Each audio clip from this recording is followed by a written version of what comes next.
우리가 함께 볼 하나님의 말씀 신약성경 빌립보서 4장 10절부터 13절까지의 말씀입니다. 빌립보서 4장 10절부터 13절까지의 말씀입니다.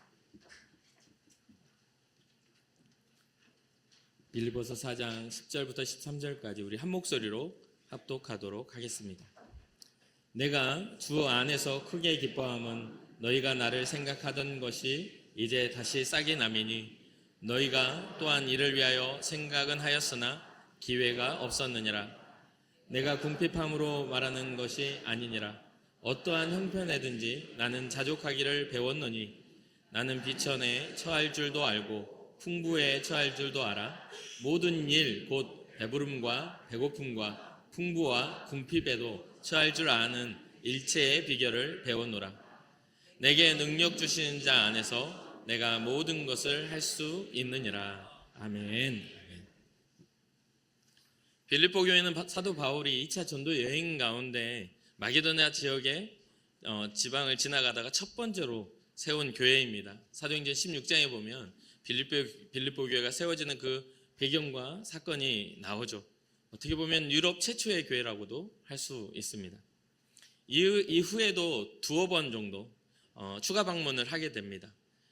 그곳에서 체류한 기간은 근데 그렇게 방문을 하지만 길게 그곳에 있지 못하고 잠깐 있었던 길지 않은 사역임에도 불구하고 빌립보 교회는 바울을 통해 복음을 처음 받아들여져서 세워진 후로 지속적으로 바울과 교류하면서 친밀한 관계를 유지할 뿐만이 아니라 바울이 어려울 때 물질적인 선교를 해줌으로 바울에 큰 기쁨을 줬던 교회이기도 합니다. 빌립보서는 바울이 로마의 감옥에 1차로 갇혔을 때 로마의 1차 감옥에 투옥된 상태에서 기록되었습니다. 즉 바울이 이제 노년이 되고 바울의 사역이 말미에 가서 기록된 그러한 서신이죠. 이때에도 이 바울을 위하여 빌립보 교회가 이제 물질을 헌금하여서 모금을 하여서 바울에게 전달하는 그러한 상황이었습니다. 바울이 이제 더 이상 자기가 이제 생활할 수 있는 상황이 안 돼 있었기 때문에 그러한 것들을 이렇게 전달하는 상황에서 에바브로디도라는 바울을 섬기는 그런 사람과 함께 이렇게 보내게 물질적 후원을 한 그런 상황이죠. 근데 에바브로디도가 이제 바울과 함께 바울을 이제 시종 들었다 말할 만큼 이 바울을 이제 이렇게 섬기고 있었는데 중병에 걸려 죽을 지경에 된 겁니다. 그런 상황에서 하나님의 은혜 가운데 그것이 회복되어지고 또 그러한 기쁨과 함께 또 빌립보 교회의 섬김의 기쁨과 함께 또 에바브로디도를 그곳으로 다시 보내는 과정 속에서 그 편으로 이제 그 편지를 쓴 게 빌립보서입니다. 그러면서 이제 이 빌립보서를 쭉 읽어보다 보면 다른 서신과는 조금 다르게 그리스도인으로서의 그런 어떤 삶과 생활 또 사명자로서의 그런 것들을 잘 말해주고 있는데 실천적인 어떤 신앙자의 삶을 말해주는 게 이 빌립보서입니다. 다른 서신은 뭔가를 가르치려고 하고 뭔가에 대해서 이렇게 지적하고 이렇게 잘못된 것들을 교정하려고 들지만 이 빌립보서는 이 감사와 기쁨 또 빌립보의 그 교회를 향한 칭찬으로 이렇게 바울이 쓴 서신인 것이죠. 그러면서 이 빌립보 교회가 감당하고 있는 그 선한 영향력과 또 바울이 그것을 기뻐하며 쓰는 또 영적인 교훈들 또 자신의 삶을 살아감에 있어서 신앙자가 살아가야 하는 그런 삶의 방향성들을 정확하게 말해주는 그런 서신입니다. 그래서 빌립보서 4장 13절 오늘 본문에 읽었던 말씀이 어떻게 보면 4장이 핵심적인 부분이지만 그 결론을 지어주는 부분이지만 이 말씀을 우리가 한번 살펴보려고 했던 것이 이 빌립보서 4장 13절은 어떤 문제 앞에 섰을 때 우리가 항상 문제를 극복하고 반전시키는 데 쓰는 아주 그런 말씀이거든요. 내게 능력 주시는 자 안에서 내가 모든 것을 할 수 있다. 이렇게 하면서 반전의 어떤 그런 말씀으로 우리는 잘 받아들입니다. 그런데 이 빌립보서를 처음부터 이렇게 딱 살펴보면 이건 반전이 아니라는 것을 깨닫게 돼요. 뭔가 역전을 시키기 위하여 이 말씀을 갖다 쓰는 것이 아니라 그 모든 상황 속에서도 순종하며 그 뜻대로 걸어가기 위한 그런 어떤 믿음의 결단이요 바울이 살아왔던 삶의 증거로서의 고백임을 알게 되는 것이죠. 그래서 여러분들이 오늘 말씀을 통해서 신앙자로 살아가는 삶에 있어서 말씀을 나의 유익의 도구로 사용돼서 갖다 붙여서 임의로 해석하는 일이 일어나지 않기를 바라는 마음에서 이 말씀을 선택하게 되었습니다. 여러분도 저도 잘 알다시피 삶을 살아가는 모든 사람들 대부분은 환경과 조건, 경제 상황에 지배를 받습니다. 누구나 그래요. 저도 그렇고 여러분도. 우리 살아가는 사람들은 모두가 그렇죠. 그 범주 안에서 자유로울 수 있는 사람들은 존재는 거의 없습니다. 환경이 좋지 않고 경제 상황이 나쁜데 자유롭다? 그런 사람들은 별로 없어요.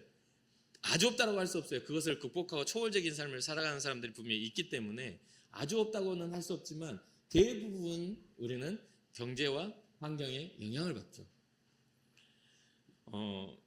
저도 이 본문 중에 이 13절을 약간 성공의 법칙이라 생각하고 적용하고 기도한 적이 있습니다. 제가 어려운 가운데 딱 있을 때 내게 능력 주시는 자에서 내 모든 것을 할 수 있다 하면서 이 어려움이 반전되어서 그게 극복되어지고 어려움이 해결되고 성공으로 바뀌는 그런 생각을 하고 기도를 적용해서 한 적이 있어요. 그런데 이 말씀을 쭉 살펴보니까 이게 정말 큰 오해였다는 것을 깨닫게 됩니다. 그러면 이 말씀을 어떻게 해석할 수 있을까요? 이 13절을 보기 전에 먼저 이 10절 말씀에 내가 주 안에서 크게 기뻐하면 너희가 나를 생각하던 것이 이제 다시 싹이 나미니 라고 하면서 빌립보 교회의 바울을 향한 도움에 대한 감사를 이야기하고요. 또 11절에는 이런 이야기를 합니다. 이 13절을 이해하려면 11절과 12절을 이해해야 돼요. 내가 궁핍함으로 말하는 것이 아니라 어떠한 형편에서든지 나는 자족하기를 배웠느니. 여기에 우리가 포인트를 잡아야 되는 건 자족하는 겁니다. 형편과 상관없는 자족을 배웠다라는 거죠. 그러면서 그 형편이 어떤 형편이냐 했더니 12절에 구체적으로 말합니다. 비천에 처할 줄도 알고 풍부에 처할 줄도 알아. 모든 일 곧 배부름과 배고픔과 풍부와 궁핍에도 처할 줄 아는 일체의 비결을 배웁니다. 그러니까 이 자족에는 가난도 있었고 이 자족에는 풍요로움도 있었다는 겁니다. 그러니까 이게 지금 현재 이 일체의 비결 안에는 반전의 성공이 아닌 순응의 사명이 있었다는 것을 이야기해주고 있는 것이죠. 첫 번째 우리가 살펴봐야 하는 것은 비천에 처할 줄 아는 그러한 모습입니다.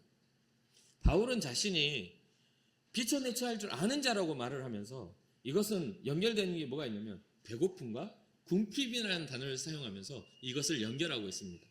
12절에 보면 비천에는 배고픔과 궁핍에도 처할 줄 아는 일체의 비결.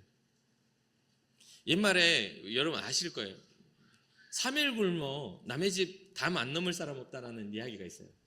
그러니까 이 말은 뭐냐면 오늘날에는 이제 잘 굶지 않은 시대니까 이제 옛날에는 한 끼 먹고 뭐 때로는 끼니를 굶기도 하고 해서 이제 끼니를 격일로 하기도 하고 그런 때니까 거기서 연속으로 3일은 거의 죽을 것 같은 그런 배고픔이었겠죠. 근데 요즘엔 너무 잘 먹어서 웬만한 사람 3일 굶어도 괜찮습니다. 요즘하고는 좀 안 맞는 이야기예요. 너무 잘 먹어서 우리는 얼굴이 번들번들해요.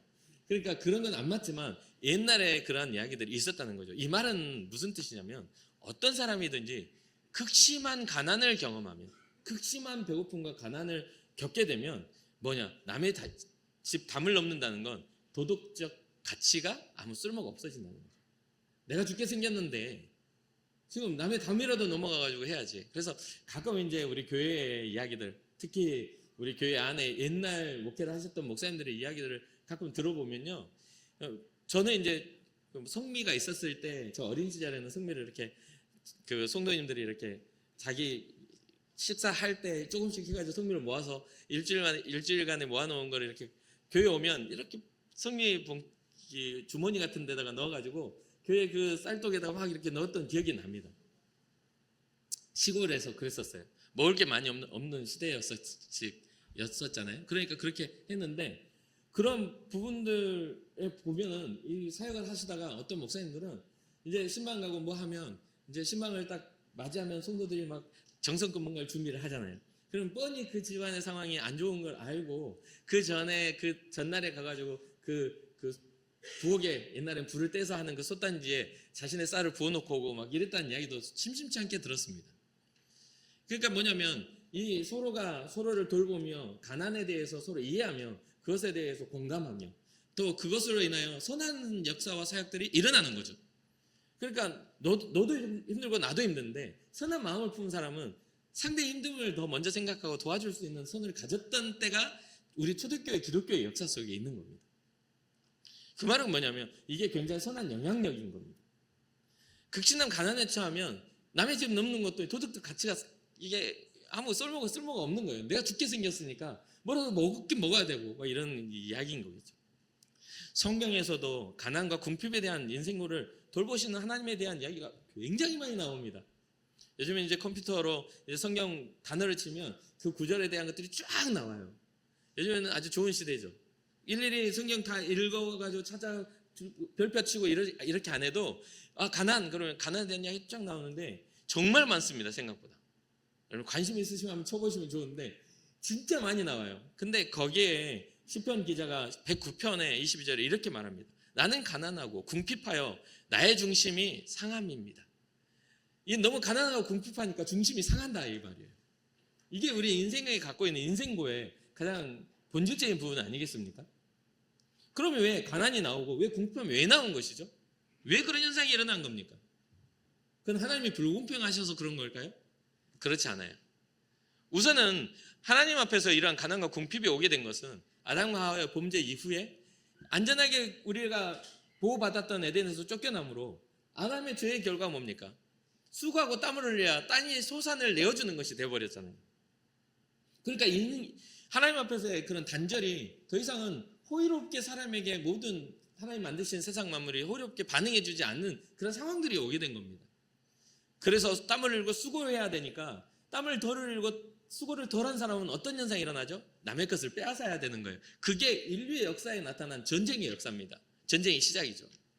내가 가지지 못한 것을 노력해가지고 채워나는 거.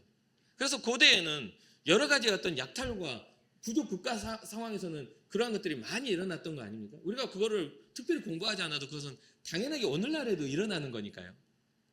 어떤 이익과 유물론적인 어떤 사고들은 내가 없는 걸 남의 것을 빼앗아서라도 내가 잘 살아야 된다는 그 국가적인 어떤 개념의 차원도 우리는 심심치 않게 보는 거잖아요. 왜 괜히 전쟁을 일으켜요? 갖고 싶은 게 있는 겁니다. 내 손에 없는 거 네가 가지고 있잖아. 좀 줘봐. 안 줄 건데? 그럼 내놔. 하는 게 인간 욕심 아닙니까? 일반적인 작은 사회 안에서도 그러한 현상들이 일어나잖아요. 막 힘을 가진 자가 빼앗으려고 하고 그런 뺏기지 않으려고 하는 사람들의 어떤 그런 치열한 투쟁들 말이죠. 그러니까 결국은 하나님 앞에서의 상실이 사람들 간의 다툼과 죄악의 결과로 나타나고 또 중요한 건 땀을 흘려야 얻는 그런 곡식이 부족하기 때문에 가난이나 궁핍은 나타나게 되고 또 인간 구조 안에서는 항상 뭐가 있어요? 지배층과 피지배층이 정말 역사 안에서 한 번도 사라지지 않은 평등한 세상은 아무것도 없습니다. 그게 어떠한 사회적인 어떤 시스템을 가져다 놔도요. 사람의 욕망과 머리 위에 서려고 하는 사람의 권위의식은 한 번도 인류 역사에 사라진 적이 없습니다. 한 번도 없어요. 어떤 사회든지 그런 현상이 일어나요. 왜 그런 현상이 일어날까요? 이게 바로 그렇게 될 수밖에 없는 사람의 구성입니다. 구성. 아비가 있으면 자녀가 있어야 되는 거예요. 거기에서 뭐가 나눠지죠? 그런 어떤 위치의 권위가 나눠질 수밖에 없습니다. 그래서 저 가끔 그런 이야기를 해요. 제가 제 자녀들을 굉장히 친밀하게 대하고 굉장히 사랑해서 뭐든 이렇게 받아주는 편이거든요.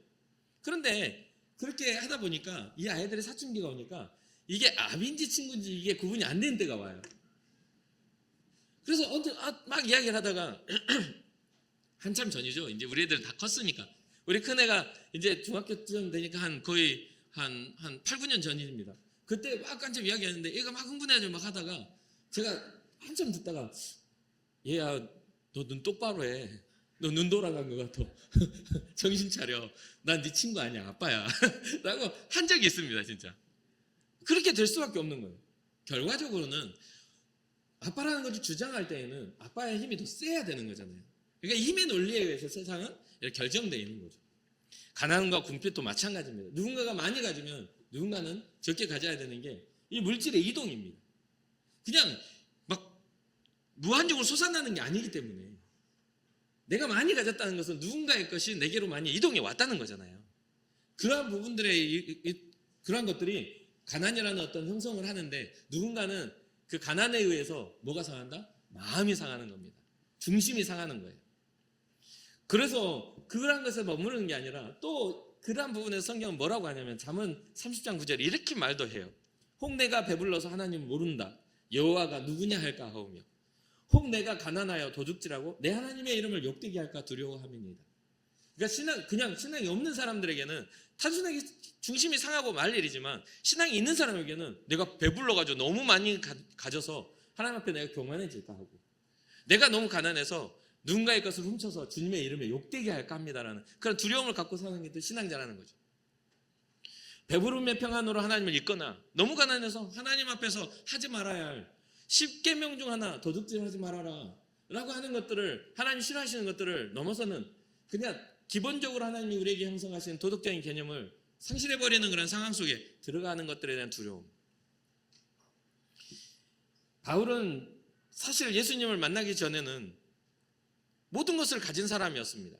부와 명예와 권세, 그 모든 걸 가졌던 유대인입니다.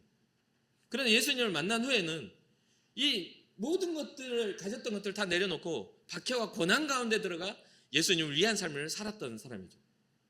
그러면서 바울이 이런 이야기를 합니다. 고린도후서 11장 27절에 또 수고하며 애쓰고 여러 번 자지 못하고 줄이며 목마르고 여러 번 굶고 춥고 헐벗어노라. 이는 모든 걸 가졌던 사람인데 모든 것들을 내려놓고 모든 것들을 다 포기했습니다. 여기에 대해서는 빌립보서 3장에서 우리 4장을 보고 있잖아요. 3장에서 굉장히 자세하게 자기의 어떤 삶을 변호합니다. 예수님을 만나고 예수님을 위한 삶을 사는 동안에 자신이 가졌던 세상적인 자랑, 그런 것들을 다 이야기하면서 그게 다 나에게는 소용없었다, 다 그것을 포기하였다라고 하는 거죠. 가난을 포함해서 온갖 박해와 어려움까지도 다 당하기 위하여 그 모든 것들을, 그 권리들을 포기했다. 그가 그렇게 할 수 있었던 이유에 대해서 빌립보서 3장에 이런 이야기를 합니다. 내 주 그리스도를 아는 지식이 가장 고상합니다. 빌립보서 3장 8절에 이렇게 이야기를 하죠. 예수 그리스도를 알기 위하여 자기의 소유와 권리를 포기했다라는 이야기를 하는 거죠. 그러면서 더 나아가 이런 이야기를 합니다. 그리스도를 얻고 그 안에서 발견되기 위해, 주님을 얻고 그 안에 발견되기 위해. 그럼 왜 이렇게 극단적인 선택을 했을까요? 그것은 바울 자체가 극단적인 신앙자였기 때문이라고 저는 생각을 합니다. 바울이 예수님을 알기 전에는 극단적으로 예수 그리스도를 믿는 사람들을 핍박하고 죽였던 사람이기 때문에 그래요. 그러한 상황 속에서 자기의 가진 것들이, 자기의 가진 소유들이 자기를 교만하게 만들어 하나님을 알지 못하게 만드는 그런 자기 스스로를 무너뜨렸던 것이라고 생각했던 것 같아요. 다 배설물로 열겠다라고 이야기하거든요. 우리는 바울처럼 극단적인 소유자들은 아닙니다. 그렇다고 또 그러한 어떤 부분들에 있어서 자유로운 사람들도 아니죠. 그럼 여기서 바울이 그렇게 살아가면서 생각했던 그런 가난과 풍요의 그런 개념들을 우리가 살펴봐야 하는 것이죠. 주님을 알기 위해서 그 안에 또 얻고 그 안에서 발견되기 위한 바울의 선택. 이것은 오늘날 살아가는 우리에게도 굉장한 많은 것들을 시사해 줍니다. 그러면 바울이 가난한 것만 강조를 했나요? 배고프고 굶주리고 헐벗은 것만 이야기했나요? 아니요. 바울은 분명히 오늘 본문에 의해서 풍부에 대한 이야기도 합니다. 가난에 처하는 비결도 그리스도를 발견하기 위해서 자기는 선택하였지만 풍요로움에 대해서도 분명히 이야기해요. 나는 비천에 처할 줄도 알고 풍부에 처할 줄도 알아 라고 합니다. 이 풍부에는 뭐가 따라오냐면 배부름과 풍부가 따라옵니다. 이 비천에는 배고픔과 궁핍이 따라왔잖아요. 근데 이 풍요로움에는 배부름과 그 풍요가 같이 따라옵니다. 그런데 여러분도 저도 알다시피 우리 인생을 살면서 가난은 우리에게 참 인생 중에 굉장히 어려운 일입니다. 누구나 그거는 부정할 수가 없어요. 그런데 이 신앙생활 하는 많은 사람들이 주님 저는 가난해지길 원합니다라고 기도한 사람 제가 아직까지 한 번도 못 봤거든요. 혹시 그렇게 기도해 보신 분 있으면 손 한번 들어봐 보세요. 제가 기록해 놓고 평생 기억해 드릴 테니까. 한 번도 안 계시잖아요. 그런데 가난한 것들이 우리에게는 뭐냐면 부자 돼서 낙타가 바늘길 통과하는 것보다 어려운, 천국 가기 어려운 풍요보다 굉장히 가난한 게 더 나을 수도 있거든요. 근데 우리는 가난에 대해서는 잘 기도를 안 하고 풍요에 대해서는 날마다 기도하잖아요. 천국 가기 싫어서 그런 거잖아. 그건 아니죠. 그건 아니에요. 농담입니다. 너무 심각하게 받아들이지 마세요. 그러니까 풍요에 대해서 우리는 이게 해석이 잘 돼야 된다 이 말이에요. 풍요에 대한 해석들이 잘 되면 우리는 여기에서 자유함을 얻을 수가 있겠다. 세상에 가난이 문제가 해결되면 풍요로워져 모든 문제가 없어질 거라고 생각하지만 사실은 그렇지 않아요. 신앙생활에 있어서 가난보다 더 위험한 것이 풍요로움이에요. 사람이 부족하면 오히려 더 겸손해집니다. 사람이 부족하면 오히려 더 주님 앞에 나와 기도하게 됩니다. 사람이 부족하면 오히려 하나님을 의지하는 마음이 더 커져요. 근데 풍요로우면 느긋해져요.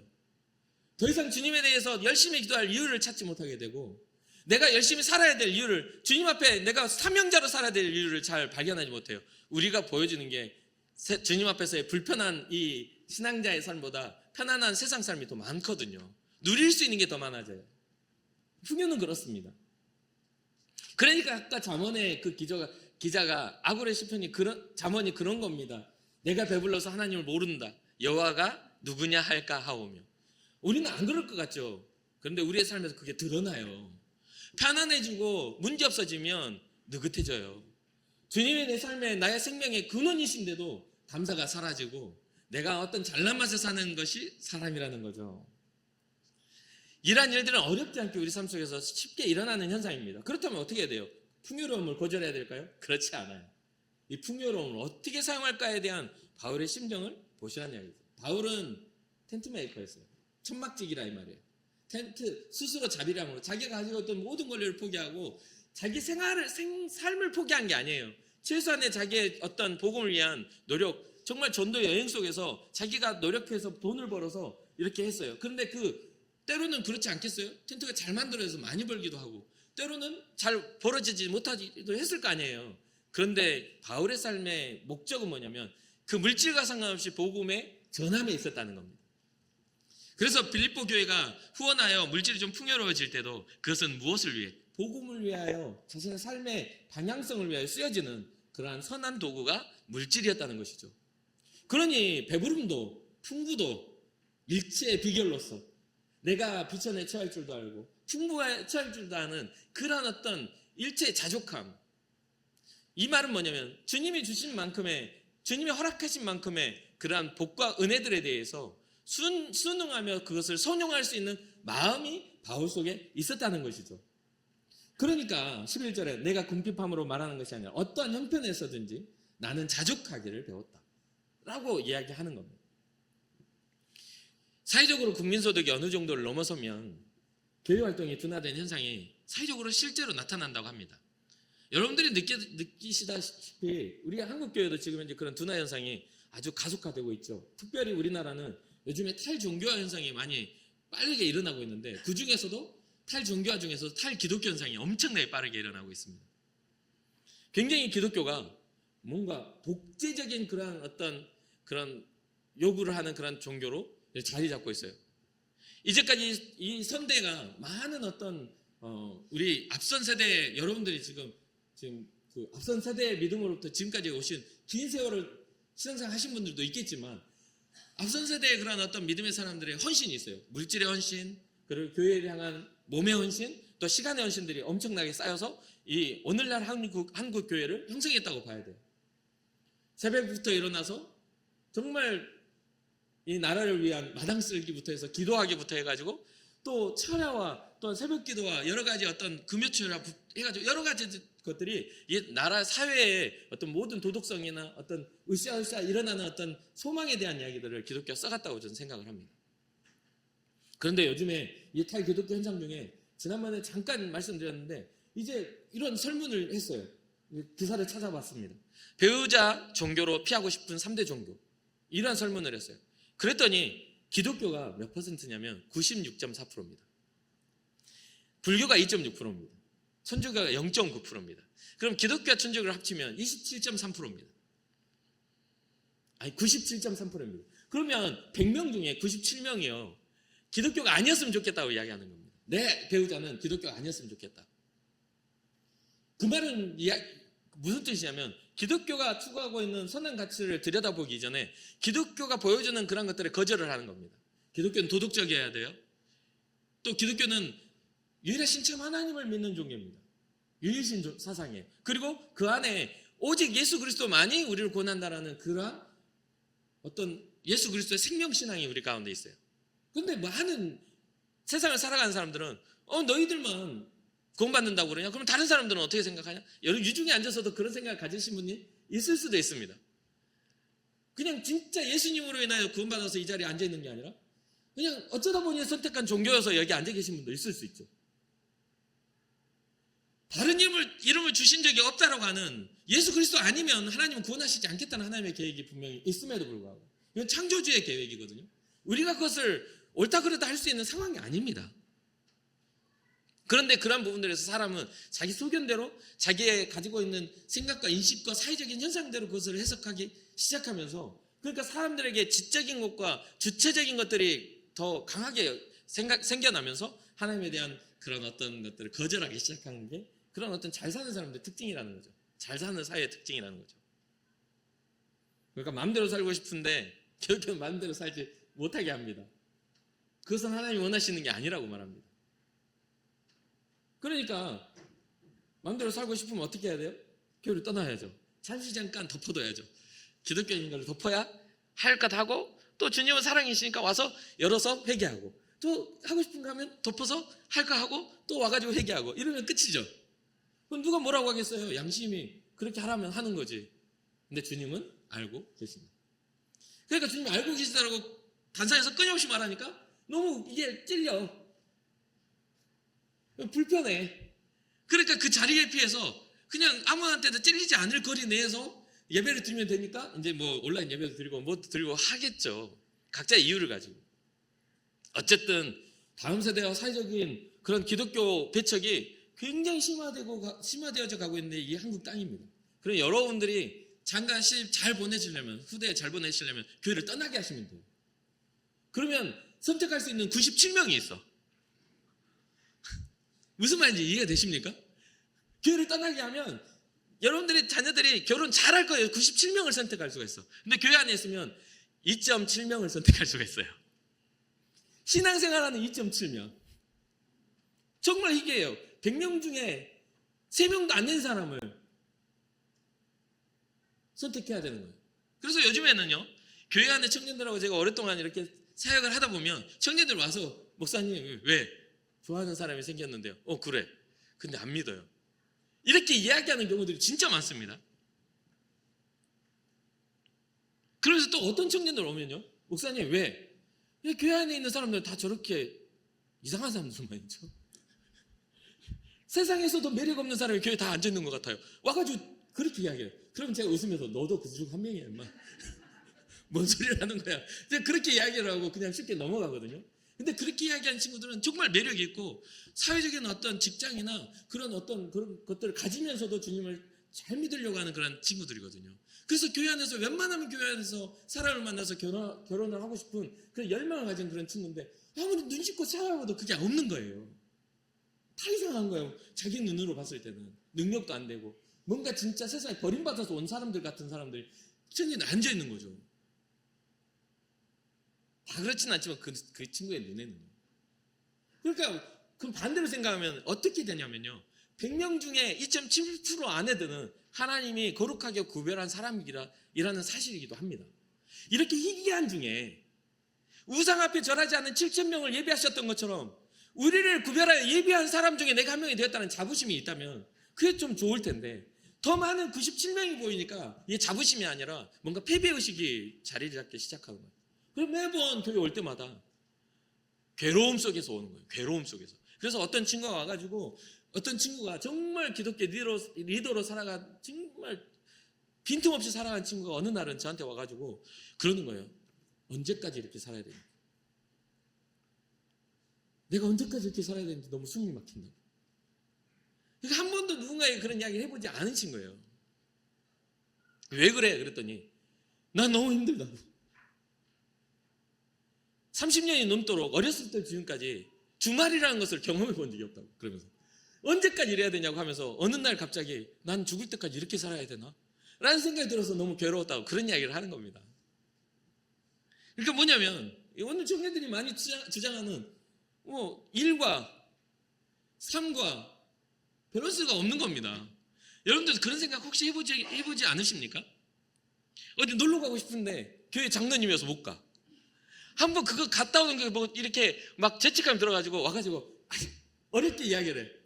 아니 이번에 가족이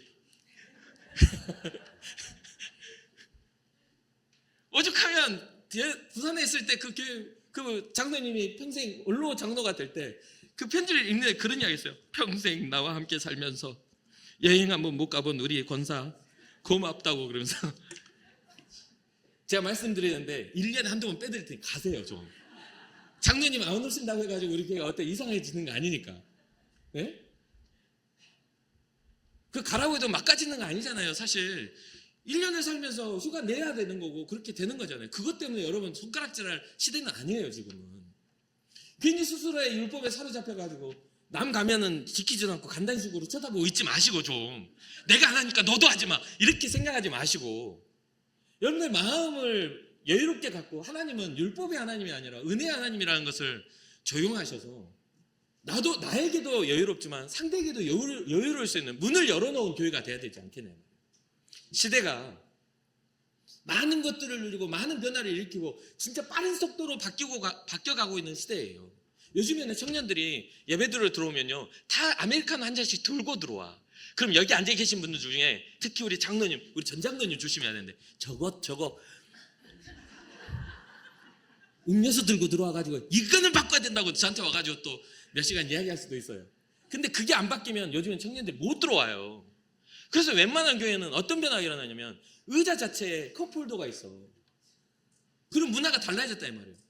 그건 하나의 물에 불과한 거예요. 그 청년들한테는 들고 사는 자기들의 삶 속에 들고 사는 물에 불과해요. 근데 인식이 안 바뀌면 예를 들어서 그렇지만 그런 분은 아니에요. 오해하지 마세요. 이쪽 보지 말라고.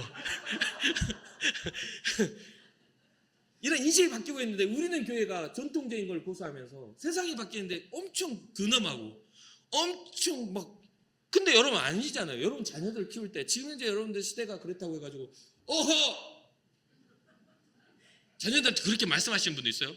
어디 부모님한테 왔는데 빈손으로 오면서 이것들이 말이야 이거 안 하잖아요. 왔어? 자녀들도 엄청 하고 손자들 보면 쭈쭈 하면서 지금 뽑아도 그냥 보고 있을 거 아닙니까? 근데 왜 교회 와서는 엄격하고 왜 교회에 오는 사람들에게는 쌍심지를 켜고 보냐 이 말이에요. 여기가 그리스도의 사랑이 올라가야 할 교회인데 변화돼야 해요. 누가 와도 복음을 들어야 하고 그 안에 변화가 일어날 수 있도록 우리 교회는 체질이 바뀌어야 돼요. 이제 시대가 점점 배척하는 시대가 되면 안 돼요. 우리 시대가 지금 교회를 배척하고 있잖아요. 이제는 교회가 들어온 사람들한테 야 찢어진 청바지, 야 머리 염색 진짜 한 20-30년 전에 그랬거든요. 이제 처음 온 친구인데 이게 아주 날라리 교회에서 이렇게 그래가지고 성가대 하다가 내려와가지고 그 새로 전도해 놓은 사람을 쫓아냈어요. 제가 목회를 하는데 청년을 간신히 전도해다 놨는데 청년부랑 전혀 상관이 없는 권사님이 뛰쳐내려와가지고 교회 오면서 찢어진 청바지 입고 왔다고 처음 만났는데 막 뭐라 한 거야. 그러니까 진짜 간신히 생명 걸고 데려다녔는데 생명 걸고 쫓아내버리더라고요. 그래서 이제 몇 번을 말씀드렸어요. 한 번에 안 나갔거든요. 권사님 제발 부탁인데 진짜 전도 힘들게 했거든요. 정말 나올 수 없는 친구가 기적적으로 나왔으니까 조금만 눈 감아주고 조금만 이렇게 배려해주면 시간이 지나면 저 친구도 아빠가 되고 저 친구 엄마가 되면 어느 순간에 그런 머리 염색한 것도 다 검은 머리로 다 돌아갈 것이고 찢어진 청바지도 얌전한 바지로 바뀔 것이고 이럴 거니까 좀 바뀌잖아요. 그러니까 좀 참아주세요 했는데 안 참고 한 달 내도록 밟은 거예요. 결국에는 가버렸어. 그렇다고 또 그 권사님하고 싸워서 그 권사님 쫓아낼 수는 없는 거잖아요. 그래서 너무 막 가슴 아파서 정말 한 달 내도록 정말 기도했던 기억이 납니다. 예전에는 그랬다면 이제는요 세상의 기독교를 배척해요. 난 너희들이 싫어. 기독교이냐? 몰랐네? 그런 줄 알았으면 내가 안 가까워졌을 텐데. 그렇게 생각하는 사람이 100명 중에 97명이라고요. 그러면 그걸 어떻게 바꿉니까? 선한 행실로. 누구도 손가락질 못할, 누구도 반박하지 못할 선한 행실이 교회 안에 회복돼야 되는 거 아닙니까? 주님이 기뻐하시는 꿈들을, 주님이 기뻐하시는 선한 일들이 우리 가운데 일어나야 되는 것이죠. 그게 바로 우리의 풍요의 이유가 돼야 합니다. 우리가 잘 돼야 되는 이유가 초대교회가 풍요로움을 가난한 자들에게 나눠주며 예수는 생명이라고 말하기 위하여 그들에게 선한 손을 펼쳤던 것처럼 우리 교회가 이제 교회가 부자가 되어 있는 교회가 아니라 교회가 세상에 손을 내밀어 우리에게 주신 복과 은혜가 여러분들의 삶에 주신 은혜가 선하게 흘러가야 된다는 거예요. 그게 교회의 본질이에요. 그 물질과 함께 뭐가 함께 가요? 복음이 함께 가는 거예요. 생명이 함께 가는 거예요. 예수 그리스도의 그 정신이 함께 가는 거예요. 십자가의 은혜가 그것과 함께 흘러가야 되는 거예요. 그러니 사랑하는 성도 여러분, 교회를 구제와 구휼단체로 여기지 마세요. 그렇다고 해서 그것이 멈춰지는 것, 교회 안에 자생단체로 생각해서도 안 돼요. 그 말은 뭐냐면 예수의 생명을 위하여 우리는 끊임없이 변화하며 끊임없이 우리는 생각하며 끊임없이 꿈을 꾸며 방법을 찾아 세상에 흘러보내야 된다는 이야기입니다. 그래서 결론적으로 바울은 이야기합니다. 주 안에서 내게 능력 주시는지 안에서 주 안에 있는 그 능력, 바울이 받은 내게 능력 주신 그분 누굽니까? 바로 하나님이시잖아요. 이 땅에 예수 그리스도 자기 아들을 보내신 그 주 안에서의 능력 안에서 내가 모든 걸 할 수 있어. 그러니까 그 꿈이 가난해지는 것들에 대한 어떤 감당하는 것도 주님을 위한 것이고 자기의 풍요로움과 풍부에 취하는 것도 주님을 위한 것이다라는 그러한 믿음이 이 안에 있었던 겁니다. 그러니 이것은 우리의 어려움에 대한 반전의 일, 나의 개인의 일을, 나의 개인의 소원을 이루기 위한 반전의 성공 법칙이 아니라 사명자가 갖는 믿음의 삶의 수능의 법칙이라는 거예요. 어떤 것이 와도 나는 자족의 비결을, 일체의 비결을 배웠다. 주님을 위하면 나는 가난해질 수도 있고 주님을 위하면 나는 풍부해질 수도 있어. 그럼 여러분들의 삶의 풍부를 꿈꾸신다면 주님을 위한 풍부를 꿈꾸시기를 주님의 이름으로 축복합니다. 여러분 혹시나 가난하다면 더 가난한 마음으로 심령이 가난하여 생명을 구할 수 있는 이 교회의 영적 흐름에 줄기를 잡고 기도할 수 있는 그 영적 가난함을 소유하시기를 주님의 이름으로 축복합니다.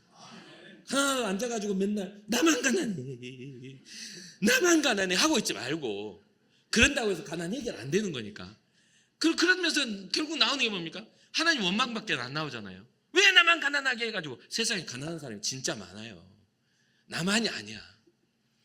세상에 아픈 사람도 진짜 많고 나만 아픈 게 아니에요. 세상에 불행을 겪는 사람도 진짜 많아. 나만 불행을 겪는 게 아니에요. 그런 중에 우리 주님이 오셔서 우리에게 소망을 주시기 위하여 하나님 나라의 백성 시민권자로서의 회복을 위하여 우리 복음을 전하셨다는 걸 잊지 마시기 바랍니다. 그래서 빌립보서 4장 오늘 본문의 윗절을 보면 4장 4절과 7절을 보면 이런 말이 나와요. 주 안에서 항상 기뻐하라. 내가 다시 말하노니 기뻐하라. 너희 관용을 모든 사람에게 알게 하라. 주께서 가까우시니라. 아무것도 염려하지 말고 다만 모든 일에 기도와 간구로 너희 구할 것을 감사함으로 하나님께 아뢰라. 그리하면 모든 지각에 뛰어난 하나님의 평강이 그리스도 예수 안에서 너희 마음과 생각을 지키시리라. 아멘. 그러니까 가난이 문제가 아니고 풍요로움이 문제가 아니라 우리의 마음과 생각을 지켜주시는 주의 은혜가 중요하다는 겁니다. 그래서 우리는 기뻐할 수 있는 것은 상황과 환경과 조건에 의해서 우리는 기쁨을 갖는 것이 아니라 예수 그리스도의 그 은혜가 내 것이라는 그 생명이 내게 소유되었다라는 그 기쁨 안에 우리 살아가는 거예요. 그리고 여러분 관용하라는 것은 뭔가를 용납하고 그들에게 부드럽게 다가가는 소리입니다. 지적하고 정죄하고 이 찢어진 청바지 이게 아니라 이유가 있겠지. 무릎이 좀 뜨거웠나 보죠. 좀 바람 통하라고 그렇게 찢어놨겠지. 아무튼 그러한 이해하는 마음으로 용납하며 그들에게 선대하는 마음을 갖는 겁니다. 그래서 우리 안에 있는 어떤 염려나 극복하지 못하는 괴로움 속에서도 모든 일에 기도와 간구로 나아갈 수 있는 주님께 소망을 둘 수 있는 그 소망이 우리 가운데 있는 것이고요. 그 구하는 것들을 이미 주신 하나님에 대한 감사함으로 간구할 수 있는 믿음이 그 안에 존재할 수 있는 것이죠. 그리고 가장 제가 좋아하는 말씀, 제 아내도 너무 좋아하는데 모든 지각에 뛰어난 하나님의 평강이 무엇을 지켜주신다고요? 내 생각과 내 마음을 지켜주시는 겁니다. 여기에 말하는 내 생각은 우리의 이지라고 봐야 돼요. 이지적인 우리의 어떤 합리적인 생각들. 이 생각이 건강해야 중요하잖아요. 우리 생각에는 우리의 마음이라고도, 여기까지 생각을 마음이라고 표현하지만 이 다음 마음은 우리의 영이거든요. 그러니까 생각과 마음을 구분해 놓은 건 우리의 이지적인 것과 우리의 영을 하나님이 지켜주시겠다는 거예요. 그 말은 뭐냐면 우리 이지적인 생각이 건강해질 때 우리는 어떻게 돼요? 균형 잡힌 삶을 살 수가 있는 겁니다. 요즘에 상식이 무너져가는 시대예요. 각자의 역할도 반전이 되는 시대입니다. 그런 상황 속에서 우리는 건강하게 균형 잡힌 삶을 살며 주님 앞에 온전한 가정을 이루고 온전한 사회를 이루고 온전한 교회를 이룰 때 우리는 온전한 것을 전해줄 수가 있어요. 그러니 자꾸만 역행하는 그런 생각에 사로잡히지 마시고 반전의 역사, 성공의 법칙에만 사로잡히지 마시고 주님이 주신 것을 순종하며 순종하며 순응하는 그런 삶에 대한 꿈을 꾸시길 주님의 이름으로 축복합니다. 마지막으로 자신이 갖게 된 일체의 비결에 대해서 비천에도 풍부에도 처할 수 있는 자족의 비결은 내게 능력 주시는 자 안에서 주 예수 그리스도 주님 안에서 있는 능력임을 기억하며 이 한 주간 또 마주하는 여러분 삶 속에 하나님의 놀라운 능력이 임하시기를 주님의 이름으로 축복합니다. 잠시 기도하겠습니다.